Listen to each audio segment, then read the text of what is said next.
మనం ఎప్పుడో చెప్పింది ఇప్పుడు కేసు కట్టిందనమాట అమెరికా. ఇవాళ పేపర్లు కూడా రాసుకొస్తున్నాయి. ఖలిస్తానీ ఉగ్రవాది హర్దీప్ సింగ్ నిజ్జర్ హత్యకు ఆదేశాలు ఇచ్చిన gangster Lawrence Bishnoi, Satinderjit Singh alias Goldy బ్రార్ల మీద అమెరికా అభియోగాలు మోపింది. లాస్ ఏంజల్స్ న్యాయస్థానం మంగళవారం జారీ చేసిన ఫెడరల్ ఇండైట్మెంట్ ప్రకారం నిజ్జర్ హత్యకు లారెన్స్ బిష్నోయ్ ఆదేశాలు ఇచ్చాడు. కోర్టు దస్తావేజుల్లో నిజ్జర్ పేరును HSNగా తెలిపారు. ప్రస్తుతం లారెన్స్ బిష్నోయ్ భారత్లోనే జైల్లో ఉండగా గోల్డీ బ్రార్ పరారీలో ఉన్నాడు.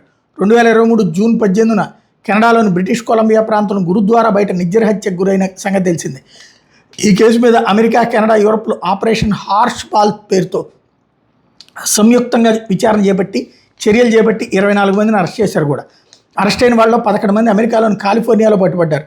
ఇండియానా, జార్జియా ఒక్కొక్కరు చొప్పున, కెనడాలో 3, స్పెయిన్, యూరప్లో 2 అరెస్ట్ అయ్యారు.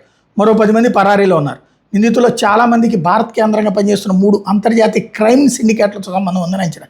వీళ్ళందరూ నిజ్జర్ హత్యతో పాటు పలు ఇతర నేరాలకు పాల్పడినట్టు అభియోగాలు ఉంది. ఖలిస్తానీ ఉగ్రవాద బ్యాచ్ ఇదంతా.